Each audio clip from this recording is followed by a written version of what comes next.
Hey everybody, welcome to Think Your Way to an Epic Life. And today, for those of you who are curious about Airbnbs or short-term rentals and that kind of stuff, I have an expert who does this and is willing to share all of his tips and tricks and really fun stories. He's a great realtor. We work together at Keller Williams, and I'm very pleased to introduce to you Sean Kesani. Hey there. Thank you for coming today. Thank you for being willing to talk to us about all this stuff. I always like to start off just, where did you come from? Where were you born? What was your childhood like? Okay, so I grew up in Peralta, New Mexico, right outside of Bosque Farms, Los Lunas area. So I went to Los Lunas High School, graduated in 2003, moved to Albuquerque to go to UNM. Spent 6 years there, was president of my fraternity, dropped out of college, tried to figure out what I was going to do. So when I was 25, I tried getting into the police department about 3 times. Couldn't get in because back then it was a lot harder. The last try of me trying to get into the academy, I actually stumbled upon a guy hiring for a weekend property checker. It was Ron Campbell at Campbell & Campbell for foreclosures. So I started working with him for a few months, and then he encouraged me to get my license. I didn't get in the police academy, but so the rest is history. Wow. 2011. Okay, so 2011 is when you got your license. Yes. And you started working with Ron Campbell. Yes. Well, Randy Campbell mostly. So, yeah. Okay. Yeah, well, both of them, I guess. Campbell and Campbell. Campbell and Campbell. There you go. So what was that like for you when you first got into it? I had no idea what to expect. One good thing also was I had Robbie Faith there. And so him and I had known each other since college. And so when he was there, I kind of would ask him things. And, so we were 2 little peas in a pod at that point. So. Yeah. Oh, okay. Yeah. So that makes it really nice to be able to kind of grow up in the industry with somebody. Yeah. So how impactful was that relationship with Robbie? At first, I didn't think anything of it. We were buddies, and then we were roommates. And then, I decided to kind of go on to get recruited to go to a different, which you were one of the first people to recruit me. I didn't end up going with you, but I went to Coldwell Banker, and he stayed because he had ended up taking over a Sears franchise. So he was kind of doing both. And so I went to Coldwell Banker. I met Steve Radolinski, David Roybal. I met all the big boys there, and they helped me also grow more. So. Yeah. Okay. So how important are relationships in who you become? Huge, because they motivate you. You see what they're doing, and every time you see someone doing a little better than you, it makes you want to step up your game as well. I mean, and I don't ever compare myself to them because I don't think, it's me against me. But I see what they can do, so that gives me encouragement of what I can do. Okay, so the me against me part right there, that as every day, are you better than you were the day before? What do you Some mean days, by that? No, but I try to gauge it in, maybe monthly or quarterly or yearly. So, this year is definitely my best year. And I try to do better every year. 2020, I took a little step backward, but I think everybody kind of did. But yeah, ever since that, I just came over. And then 2020 is when I came to Keller Williams. And because I knew I was having a bad year, I needed to make a change. I needed to figure something out. And I owned a franchise at that point too. I was owner broker, and I said, you know what, I'm going to bury my ego and let it go, or not let it go. I sold it to the guys I was with, and then I moved to Keller Williams, and it's been amazing. Oh gosh, yeah. I've got a very similar story, so I can relate. I can relate totally. So when you came to Keller Williams, before you came to Keller Williams, were you in growth mode? I was in a different stage then because I was trying to be an owner and try to recruit and then I was also running for office at the time. I was running for county commissioner. And so I was just, my mind was all over. I was spreading myself thin. And so it's funny, it goes back to Robbie. I was golfing with Robbie, and he told me because he had just gone to Keller Williams too a few months prior. And he was letting me know how great it was. And I said, you know what? Because I had recruited him. He was at Keller Williams. I recruited him to RE/MAX with me. Then I left RE/MAX, and then Keller Williams recruited him back. So we were golfing, and he was just telling me how great it was. And I was like, you know what? I think my place is to be an investor and a broker and not try to be owner, trying to do all these things. So I just went back to what I was good at, and yeah, it worked. So do you find being an investor and a broker to give you more freedom than owning your own brokerage? Yes, definitely. Because basically I bought myself a job. So who wants to do that? Like, I already didn't want a job, but instead I was paying to have a job. Yes. So, yeah. Yeah. Yeah. And so it's painful though, right? To go through that where, man, I had this and this was my dream. And then the realization that your dream isn't serving you anymore. Yeah. How do you know when to pull the plug? I think it's just something I knew. I don't know. It wasn't anything. I think I just realized I wasn't growing. Like you said, I wasn't doing these things. I had to admit to myself I wasn't good at that, which is hard for type A's and everything, but I had to admit it. Like I wasn't good at growing a business like that, like a brokerage. That wasn't my thing. So. Okay. So tell us about your what's one of the craziest things that happened to you in the early days before you started to be a big investor? I don't know. I couldn't think of anything that's like crazy. I mean, I guess everything was just kind of crazy, the business, because in 2011, 2012, 2013, the market was horrible. And so I was just selling anything I could. I remember I sold a $20,000 trailer in Socorro for a $270 commission, but I was like, whatever. I needed to make money. I needed to do anything. I mean, I remember I was so on a budget. I don't want to say broke because I hate manifesting that kind of thing, but I was so on a budget that I hated showing houses in my big truck because I didn't know if I could gas up the next time because I didn't know when my next commission was. And so I was worried about that, and now I'm like, whatever. I don't even think about the gas prices. I don't think about that kind of thing. So, yeah. So now that, because I get what you're talking about, people look at your life right now and they say, you've got it all figured out. You've got all these properties, you've got all this stuff, but to get there, and for somebody who's listening who's not there and is saying, that's just where you are is just so far from my realm of possibility. What do you tell them?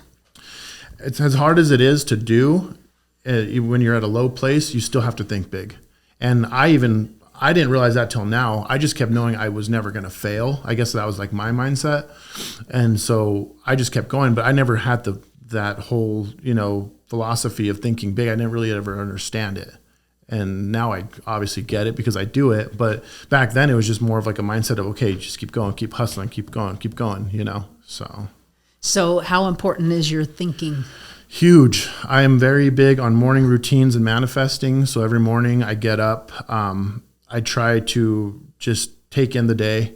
I wake up early. I do my affirmations, I do my gratitudes, and then I do a whole different set of affirmations every morning. And I just try to keep my mind positively thinking. Even when it's a bad day, or something bad happens, I have to consciously think of that and say, okay, this is just a bad thought. You need to stop thinking like this or else you're going to have that downward spiral and everything's going to go wrong. So. Okay, so how do you do it? How do you have this bad thought that comes in? Just being conscious of that thought and being like, okay, this is not what you're supposed to be thinking, or even a reaction. I mean, I react like crazy sometimes. I can be, I can get upset and I can pop off and whatever. And then back then I just would go with it and be upset. Now I'm able to consciously notice like, okay, I'm getting anxious. I'm getting irritable. I'm this. Okay. Try to you have to be conscious of all these things. So how do you get there though? Like what's the first step? I listen to podcasts. I read books. I watch The Secret, like all these things about the law of attraction. I've taught myself that because you have to be willing to learn how to do it because everybody's different. So they all analyze things differently and they all, react differently. And so they have to kind of take what they learn and apply it to themselves. So. Okay. So you're a very successful person. And you still are listening to books and podcasts? Have to. Why? Because they know more than I do. All those guys, I mean, the books I read, or I'll listen to what these big dogs these guys are way bigger than me. So I listen to what they're listening to because they're still listening and learning, So you think you'll ever stop listening and learning? Never. Because that's what keeps you motivated. I mean, if you stop listening to all these things, and like this morning, I went on a walk with my dogs in the neighborhood, and after I did all my affirmations and everything, and I listened to Ed Milet's new book, what is it, One More Thing or something like that? Mm-hmm. Something like that. So, I mean, I don't always remember the names of the books, but yeah. And then after that, I was getting ready. I was listening to Andy Frisella's, podcast. And so it's just like I'm always doing that. Like you just have to continue to because there's always new ideas and there's new thoughts and you're always dealing with new things. And so that helps you kind of learn how to deal with it. Wow. Okay. So let's get into the very first property that you purchased. So the first property I purchased, like you mean as an investment? Yeah. Okay. So the first one I bought was actually to flip.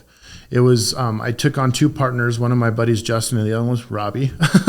And so we were just trying to get creative. It was a $370,000 house in Sandia Heights, which is huge for your first deal in 2000. I think it was 2016. People will probably be like, wow, that's crazy. But we got creative. We got it on owner financing. I brought the deal. I didn't have any money. So I was like, I'll roll in my commission, but I have the deal. So I have like the value. And then Robbie put an amount down. The other guy put an amount down. And then we all split the rehab three ways. I hadn't, like I said, no money. So I put my cards on I used my credit cards as for the materials to my portion of that rehab. And so we got it, we resold it. Let's see, I think our budget on that, we ended up being 60,000. We seller financed us cause we put 80,000 down, and then we sold it for 515. And so I made like a $20,000 on that. So wow. Yeah. So that gamble paid off. Yeah. Well, cause I knew what I was doing, because I started in 2013 working with investors selling them flips. So I knew how to find the deals. I just never tried to do it myself.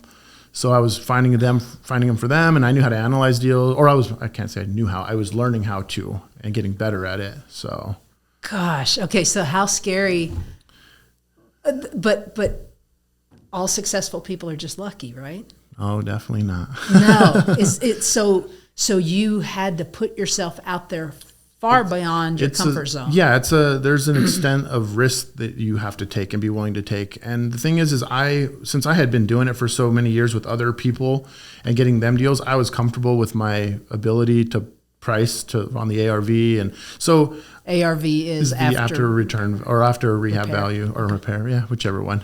But yeah, so I'm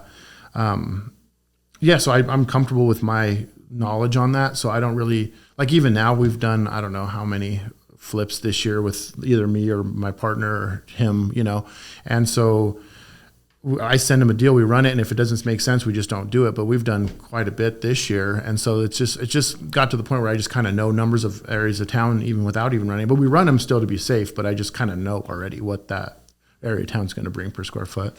Absolutely. So are you still mostly flipping, or? No, I mean, I don't flip personally as much. I give them to my investors a lot of the time. So I'm still finding them, but I mean, I just closed in a 19 unit apartment on Monday. So I just bought that. And we have just rentals around. And so I still do everything. Everything real estate is what I do. So. Okay. So talk to us a little bit about the Airbnb, okay. VRBO. So the first one I bought was, I believe it was in 2017, also with Robbie. we ended up finding this deal on owner finance, and I was like, I had just listened to a podcast on Airbnb, and I said, dude, why don't we buy that and Airbnb it? Let's try it out. And so we did that. One of my buddies, I just sold his house for him, and him and his girlfriend were moving in. So they were selling a bunch of furniture and dishes and stuff. I was like, I'll give you $1,000 for all of that stuff. And he's like, okay. So he took it. We had a U-Haul there from his house to that house, unloaded it. Didn't really know what we were doing much. We were like made the profile and started doing it. And it was right before Balloon Fiesta. So we had a pretty good booking, and it was fun. We were doing Airbnb and VRBO, but I think it's Verbo now. So we did that. We were going, and I really liked it. So I ended up buying 3 more after that. Well, actually, I bought 2 more. So I bought a duplex and a single family. And just to be safe on the duplex, I had a regular renter in one side and then Airbnb at the second side. Yeah. Oh, there you go. Yeah, and those were in 2018, and those I also did right before Balloon Fiesta and got them ready. And so I was like making good cash right off the bat, and then my mortgage wasn't due yet. And so, yeah. And one was over by Russ Medical on the west side, and the duplex is in Nob Hill, and I still own the duplex. Wow. Okay. Yeah. So is it for anybody, or is it for somebody specific? I mean, I think anybody can do it, but it just depends on what your motivation is and what your goal is out of it. If you're wanting to, make it a huge business, you can do that, but you just have to have the capacity for it. If you want to do it on the side, do your own house. I mean, like I said, it just depends on what they want to do. But there's a lot behind it, because, you have to deal with, you're like a hotel. So you have to be able to take criticism from people. You have to let people review you bad. You have to jump if something goes wrong, if they want this and they're like, oh, well, there wasn't anything and I expected this. Like I had one guy get mad at me because I didn't have a colander in it. But I learned that. So now they all have colanders. And I mean, to me, it's a stupid thing, but some people, that's what they want. And I had named that one the home away from home. He's like, how is this the home away from home? I have a colander at home. Like, stuff like that. So, but I have it down to a system because like the one I have in Nob Hill, that one vacant one, I've furnished and unfurnished a couple of times because I was just like, well, what do you want? Do you want it furnished? Because I'm able to even turn some of my vacant rentals into furnished because I have a storage unit with stuff. And if they say, hey, someone says, I'll give you this much for a vacant, me and him are there unloading it and it is what it is, So I kind of go with what people want. So right now one of them's furnished, the other one's not furnished at the moment. So okay. So what would be the cash flow difference between a regular rental, a short-term rental, and an Airbnb? So Airbnb is going to vary because that one's on like a nightly basis. Usually it's a minimum. I used to do 2 on mine. I stopped doing Airbnb. That one was really good though, because you were getting a lot more, but then you were also taking the risk of not getting as much. So it was hard to tell, but I stopped doing it because the city passed ordinances for anything under 30 days. So you have to get the fire marshal out there. You have to get city permits, business permit, all this stuff. So I just turned mine into short-term rentals. Wow. Okay. So how many other people in your space probably did the same thing? I'm not sure. So I didn't really ask or anything. Well, I guess only people who really were doing it for a business would. Yeah. Well, and I lost my cleaning crew. And that's essential to having an Airbnb is having a good cleaning crew to turn over. And I ended up losing them.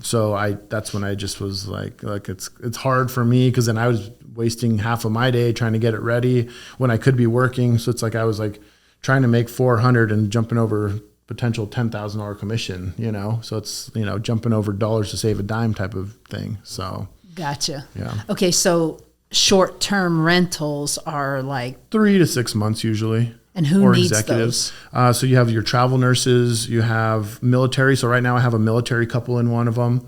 The other one is actually another military guy, but he didn't need it furnished because he needed it for a year to 2 years. So I ended up just unfurnishing it for him. I've had other realtors because I posted on ours. So whenever they have someone who's like, hey, my client is in transition, they need this place for a month or 2. I've done that multiple times for other realtors. There's the film industry. Who else is there? I've had other medical administrators there too. So. Okay. Mm-hmm. So in general, you don't recommend the Airbnb or VRBO. I mean, it's up routes. to them. If they want to and they want to go to get the city permits on something, then sure. Because I mean, and if you have the capacity, like I said, to have someone there on standby to clean it for every weekend or whatever, then yeah, great. For me personally, I just kind of way too labor intensive. It was too much. Yeah. Okay. So. Mm-hmm. All right. So but I still like the short term because the short term still, it's a monthly rate, but it's a little more. Because right now the one next door is getting unfurnished. They pay utilities $1,900. That's a 2-1 in Nob Hill, so $1,900 is pretty good. But the one next door that I was getting it furnished for, I was getting like $2,800 to $3,000 a month. But I was paying utilities, and I furnished it. So with the Airbnb, I have heard this. You can confirm or deny that your utilities go through the roof. Sometimes, yeah. So people definitely. just are. Well, and here's the thing too: is the ones in Nob Hill, they were on swamp coolers. So last year they were both tenants were like, it's so hot because we had that heat wave. So I bought window units and they just left them on, and my bill was like a lot. And then I had a downtown. That was more of an executive rental. Had a doctor in there. My bill was coming out to like $400 a month or something like that. Yeah. So it can get high too. You just have to kind of budget for that. Right. Water use too, So what hints, tips, tricks? What is someone who is not in real estate, who's just thinking, I want to get some rentals? What do you recommend to them? Hire a professional to find you the deal, because you're going to want to make sure the margin's there, because you can make any house of Airbnb or executive rental. But if your payment and the potential cash flow, like what I tell people to do is base your number off of a minimum of 15-day stay for an Airbnb. And if that can cover your utilities and mortgage and everything, then you should be okay on a 15. but otherwise, no. But then also taking consideration that if you're gearing towards nurses or whatever, they have to live 30 minutes from the hospital. So that you have to take that into consideration also. So but that's a pretty good tip. Yeah. So it's just based on location's a big thing. Location on what you can charge. Because I was getting on that one, the one in downtown, that was a 3.2, I think, and that was like right downtown, and I was getting like $3,300 a month for that one. But the one I had over on the west side, you would have never thought, because it's west side, but it was right by Rust. You would think nurses. I never even had any nurses. I just had random people who would come through, but they liked the area. It was up and coming. I remember I was renting that one out for $2,500 to $4,300 a month. And the one that I was renting it to for $2,500, he ended up buying a $400,000 house from me. So I turn these guys into clients a lot too. Very cool. So do you do any additional marketing, or is just putting it on Airbnb? So I put it on the social media sites for our Keller Williams, our GAR. A lot of it's word of mouth, because once you've been doing it long enough, you have the reputation. People just call you and say, hey, do you have anything? I have someone who's looking for this or whatever. Okay. Yeah. So how important are relationships? Very. And keeping them good. So how do you do that? I just try to, be friendly, or I like to joke with people. So, that's kind of my thing. So you are kind of a joker. Yeah. Yeah. And you've always got that smile. So that's always helpful. So what other advice would you have for somebody who's really wanting to make it in real estate in any way? Like they want to be a realtor, or they want to make it as an investor? So what I tell my assistant is you gotta just be consistent. Sometimes it's going to feel like you're doing tons of things and no payoff for it. There's no progress, there's nothing, but there really is. There's going to be a breakthrough there eventually. You just have to keep doing it and mentally just kind of telling yourself that you're there. It's all back to the mindset. Absolutely. Because you can get broken down, but as long as you're able to bounce back, then yeah. Okay. So what is the best piece of advice you've ever gotten? Well, in high school, I always lived by this quote, and I mean, it wasn't even a quote that he made up. I found out later. I think it's like a Tony Robbins quote, but it's like, to get what you've never got, you have to do what you've never done. So that's kind of, because I'm like, well, if there's certain things, because I grew up not very wealthy or anything, grew up in a double wide trailer type situation, and so I kind of looked at what, and nothing. I mean, my family was a great family, so I don't want to say anything that it was bad, but I wanted more. I knew I wanted more, so I do now opposite of what I saw growing up, because my mom was always about get a job with benefits and, get a vacation and have that kind of life. Now it's like I do the complete opposite, and so I don't even take vacations. You don't? Not really. Really? Oh my gosh. Yeah. Why? Why would you say you I don't know. I get uncomfortable. I get anxiety on vacations. Because you just love work so much. It's not that I love work, but it's like I like being available, because I don't know, you can miss making money. And like if you're gone, then that deal you get passed over or whatever. And so it's hard, I guess. And I think I'm still at that age, because I'm 37. I think I'm still trying to grow to where it's all on autopilot, and then I'll enjoy. Right. So autopilot, do you know what that is for you? I'm not asking you to tell the world that. No, I don't. I don't know yet. I haven't set that yet. I'm still trying to acquire properties, and I think once I'm at like a 25,000 cash flow monthly, or to 50, maybe 50,000 cash flow monthly, that's probably where I could feel comfortable. I mean, I'm always going to keep working, and I'm always going to keep trying to make commissions and deals, but I feel like when you have that cash flow coming in passively, it takes a lot of pressure off. Like you said, you were having a hard time even filling your vehicle to go show homes. And then to get from there to here, what were some of the biggest obstacles? What were some of the biggest things that you had to knock out of your way to be able to do this? I don't know. I just kind of kept going and didn't really think about anything as like an obstacle. I just kind of kept. I guess I figured everything was going to be an obstacle. You just have to figure out a way to get past it, and so I just kind of just went with it instead of fought it. If that makes any sense. Okay. Yeah. So that was your best piece of advice. Do you have any advice for anybody who might be listening? Mostly entrepreneurs. Like I said, it's all your mindset. just if something bad happens, you got to just kind of go through with it and learn.